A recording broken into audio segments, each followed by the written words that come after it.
2 Kings, chapter 5. Naaman, commander of the army of the king of Syria, was a great man with his master and in high favor, because by him the Lord had given victory to Syria. He was a mighty man of valor, but he was a leper. Now the Syrians on one of their raids had carried off a little girl from the land of Israel, and she worked in the service of Naaman's wife. She said to her mistress, "Would that my lord were with the prophet who is in Samaria. He would cure him of his leprosy." So Naaman went in and told his lord, "Thus and so spoke the girl from the land of Israel." And the king of Syria said, "Go now, and I will send a letter to the king of Israel."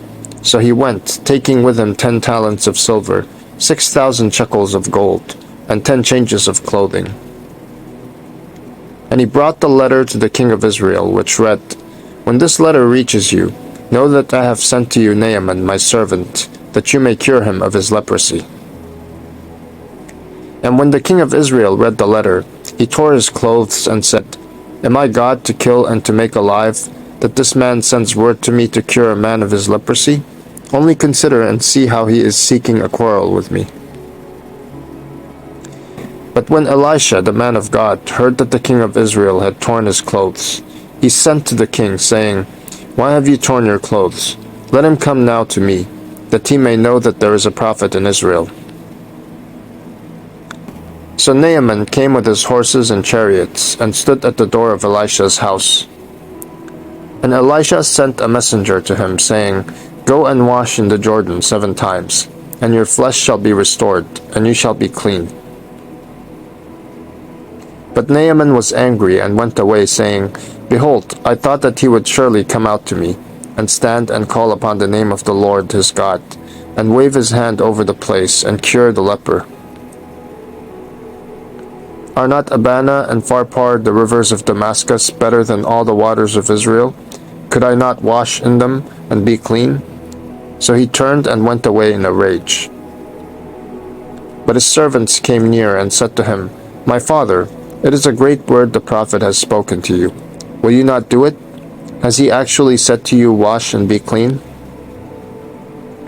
So he went down and dipped himself 7 times in the Jordan, according to the word of the man of God, and his flesh was restored like the flesh of a little child, and he was clean. Then he returned to the man of God, he and all his company, and he came and stood before him, and he said, "Behold, I know that there is no God in all the earth but in Israel. So accept now a present from your servant." But he said, "As the Lord lives, before whom I stand, I will receive none." And he urged him to take it, but he refused.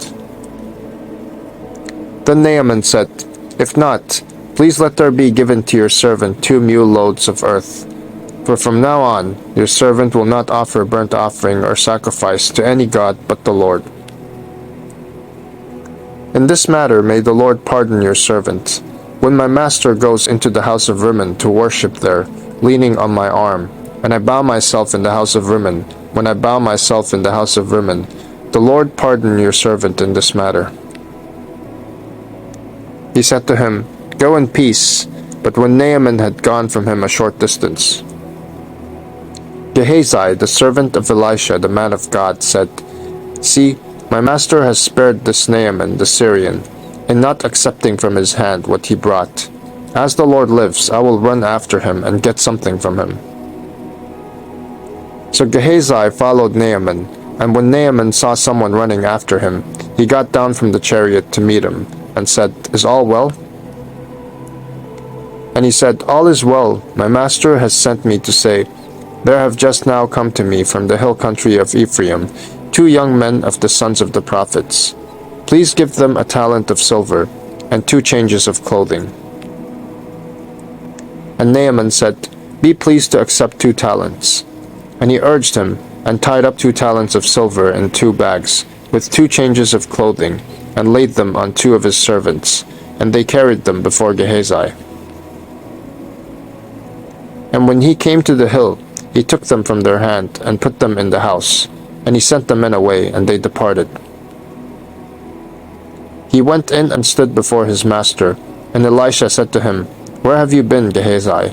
And he said, Your servant went nowhere. But he said to him, Did not my heart go when the man turned from his chariot to meet you? Was it a time to accept money and garments, olive orchards and vineyards, sheep and oxen, male servants and female servants?